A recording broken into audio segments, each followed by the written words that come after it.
Trichy fast news நேயர்களுக்கு வணக்கம்.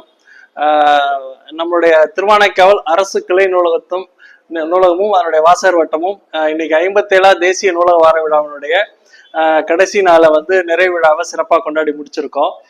இந்த நூலக வார விழான்றது 57 ஆண்டுகளா ஒவ்வொரு மாதமும் நவம்பர் 14லேருந்து 20 வரையிலும் புதிய வாசகர்கள், புதிய நபர்களை நூலகங்களுக்கு வரவழைக்கணும், வாசிப்பு திறன் வளரணும், பொதுமக்கள் பல்துறை வித்தகர்களா வாழணும் அப்படின்ற ஒரு நோக்கத்துக்கோசரம் பல துறைகள் சிறப்பு நபர்களை கூப்பிட்டு 7 நாள் 7 விதமான நிகழ்ச்சிகள் 7 இடங்கள்ல இந்த நூலகங்கள்ல இது மாதிரி எல்லா இடங்கள்லயும் நம்ம தொடர்ந்து ஏற்பாடு பண்ணி நடத்திக்கிட்டே இருக்கோம்.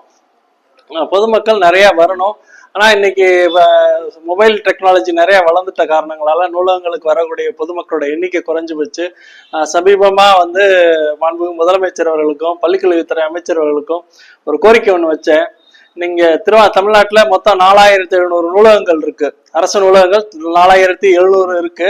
ஆனா அரசு பள்ளிகள் இரண்டுமே பள்ளிக்கல்வித்துறை சேர்ந்ததுதான். அரசு பள்ளிகள் கிட்டத்தட்ட 37,800 அரசு பள்ளிகள் இருக்கு.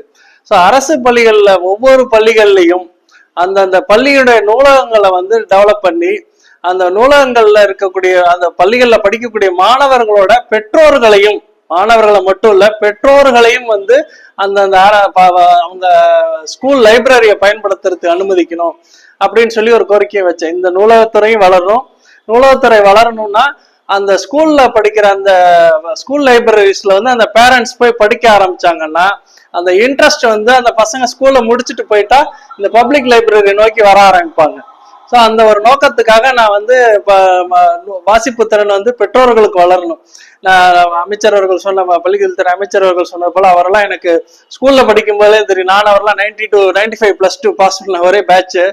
அதனால அவங்ககிட்ட வாட்ஸ்அப்லயும் நான் அந்த தகவல் அனுப்பிச்சிருந்தேன். நான் இது மாதிரி நிறைய வாசிப்பு திறன் பெற்றோர்களுக்கு வளர வளர அதை பார்த்து பிள்ளைகளும் வளர ஆரம்பிப்பாங்க. ஸோ நல்ல பண்பட்ட பெற்றோர்கள் மூலமா பண்பட்ட பிள்ளைகள் வளர ஆரம்பிப்பாங்க. அதனால 34,500 டெவலப் ஆகுனா அந்த 37,000 அரசு பள்ளிகள் நூலகங்கள் டெவலப் ஆகி அங்க படிக்கிற பிள்ளைகளோட பேரண்ட்ஸ் அந்த நூலகத்தை பயன்படுத்துற அனுமதியை வாங்கணும், கொடுக்கணும். கொடுக்கும்போது அவங்க தொடர்ந்து அவங்களே கூட சில பேர் விருப்பப்பட்ட வாலண்டியர்ஸா அங்கேயே கூட ஒர்க் பண்ணலாம். வாலண்டியர்ஸா ஒர்க் பண்ணும்போது நிறைய பேரண்ட்ஸ் நிறைய படிப்பாங்க. அவங்களுடைய வாசிப்பு திறன், அவங்களுடைய கவிதை திறன், எழுத்து திறன், பேச்சு திறன், இது மாதிரி அவங்களுடைய திறன்கள் வளரும். அவங்க பிள்ளைகளும் நல்லா வளருவாங்க. ஸோ அவருக்கு ஸ்கூல் முடிச்சதுக்கு அப்புறம் அப்படிங்கும்போது நூலகத்துக்கு வர ஆரம்பிப்பாங்க.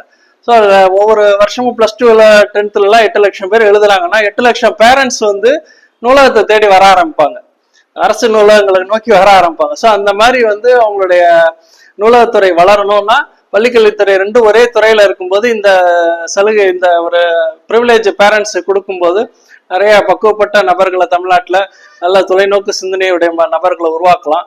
அதனால இந்த தேசிய நூலக வார விழாவை ஒவ்வொரு ஆண்டும் எல்லா பள்ளிகள்லையும் கொண்டாடணும். அந்தந்த பள்ளிகள்ல ஒரு வாசகர் வட்டத்தை உருவாக்கணும். ஸ்டூடெண்ட்ஸ் தான் அதுல பிரசிடென்டாகவும் இதாகவும் இருந்துக்கணும், செயல்படணும். தலைமை ஆசிரியர் தலைமையில அந்த வாசகர் வட்டங்கள் இதே மாதிரி 37,000 இடங்கள்ல இந்த வாசகர் வட்டம் 58வது வார விழா அடுத்த ஆண்டு கொண்டாடும் போது 37,000 இடங்கள்ல நடக்கும்போது எவ்வளவு சிறப்பா இருக்கும்ன்றதை யோசிச்சோம்னு பாத்தீங்கன்னா 8 லட்சம் பேர்னா 12வது வரையிலும் 8, 12 1 கோடி பேர் நூலகத்தை பத்தின விழிப்புணர்வு வரும். அதுவும் பட்டிங் ஸ்டேஜ்ல இருக்கக்கூடிய மாணவ மாணவிகளுக்கு வரும்போது அது ரொம்ப சிறப்பா இருக்குன்றதுல எந்த விதமான அவங்களோட எதிர்காலம் ரொம்ப சிறப்பா இருக்குன்றதுல எந்த விதமான சந்தேகமும் இல்லை. ஸோ நூலகர் அவர்களும் சரி, ஐயா சதீஷ் அவர்களும் சரி, பொதுமக்களுக்கு எவ்வளவோ சேவைகளை செய்துட்டு இருக்காங்க. ஸோ அவர்கள்லாம் அவங்களுடைய உரையும் கேட்கணும், நம்ம எல்லாரும் கேட்கணும். எல்லாரும் தொடர்ந்து நூலகங்களுக்கு வாங்க, நிறைய புத்தகங்கள் படிங்க. அனைவருக்கும் வாழ்த்துக்கள். தேங்க்யூ. அனைவருக்கும் வணக்கம். நாம இன்னைக்கு இருக்கிற இந்த நாள் மிக முக்கியமான ஒரு நாள்.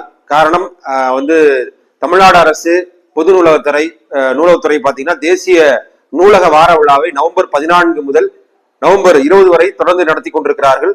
அந்த 20ஆம் தேதியில நம்ம மகிழ்ச்சியோடு நிற்கிறோம். இன்னைக்கு குறிப்பா நிற்கிறது திருவானைக்காவலுடைய கிளை நூலகத்தில் இருக்கிறோம்.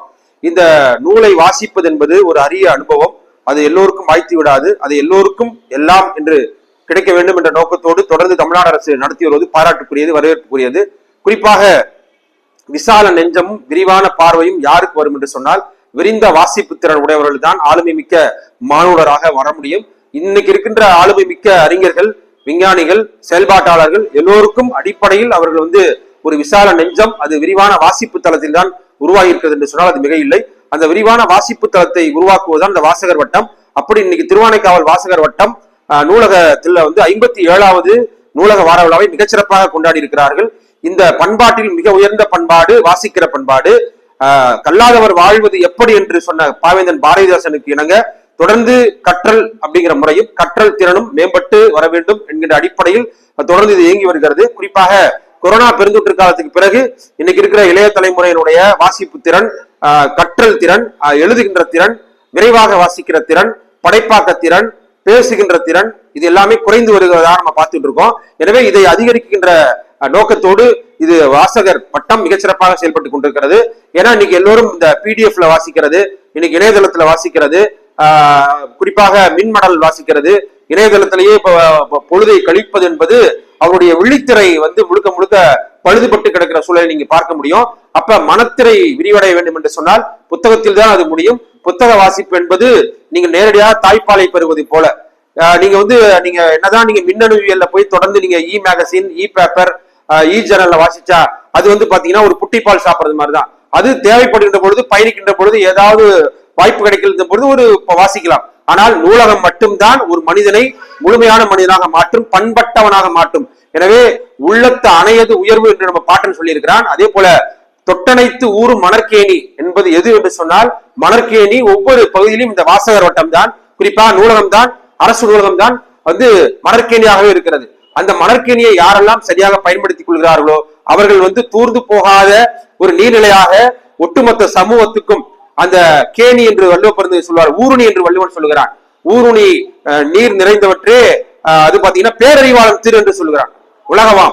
அப்ப உலகவான் பேரறிவாளன் திரு என்று சொல்லுகிறான். அப்ப பேரறிவாளனாக நல்ல திருவுடையவனாக மாற வேண்டும் என்று சொன்னால் அது ஊருணி. அந்த ஊருணி என்பது எது என்று சொன்னால் அது நூலகம் தான். எனவே நம்முடைய அருமை நண்பர் விஸ்வேஸ்வரன் ஐயா சொன்னது போல கிட்டத்தட்ட 37,000 அரசு பள்ளிகளையும் நீங்கள் ஊருணியாக மாற்றினால் மிகப்பெரிய ஒரு ஆக்கம் நிறைந்த ஒரு படைப்பு சமூகத்தை, ஒரு அறிவார்ந்த சமூகத்தை, ஒரு சமய பொதுமையான பண்பட்ட சமூகத்தை, இன்னும் சொல்ல போனால் எல்லோருக்கும் எல்லாம் அந்த நேயத்தோடு இருக்கிற பண்பட்ட சமூகத்தை உருவாக்க முடியும். இன்னைக்கு ஒரு செய்தி, இன்னைக்கு இருக்கிற போதையில திசை மாறிக்கொண்டிருக்கின்ற இன்னைக்கு இருக்கிற இளைஞர்கள், இன்னைக்கு இருக்கிற பாதை மாறி போகிற இளைஞர்கள்லாம் ஒரே ஒரு மடைமாற்றம் செய்யக்கூடிய ஒரு மிகப்பெரிய அறிவாலயம் எது என்று சொன்னால் அது நூலகம் தான். எனவே அந்த நூலகத்தை சரியாக பயன்படுத்திக் கொள்கின்ற இளைஞன் எந்த தவறான பாதையிலும் அவன் போக மாட்டான், திசை மாறி வருவான். இன்னைக்கு தமிழ்நாடு அரசு பாத்தீங்கன்னா நான் முதல்வன் திட்டத்தை மிக சிறப்பாக நடத்தி கொண்டிருக்கிறார்கள்.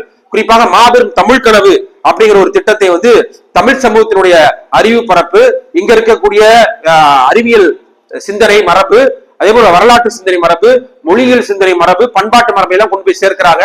அதுக்கு அடுத்த தலைமுறையை நம்ம உருவாக்கணும். அதற்கு நூலகம் தான் துணை செய்யும். இன்னும் சொல்ல போனா இன்னைக்கு இருக்கிற தமிழ்நாடு அரசு மாவட்டம் தோறும் கலைஞர் நூலகத்தையும், அண்மையில கோவைக்கு வந்த நம்முடைய முதல்வர் அவர்கள் பெரியார் பெயர்ல ஒரு 100 நூலகம் ஒவ்வொரு மாவட்டத்திலையும் திறக்க போறாங்க. கலைஞர் நூலகம் கோவையில பெரியார் நூலகத்தை திறக்கிறதா சொல்லியிருக்காங்க.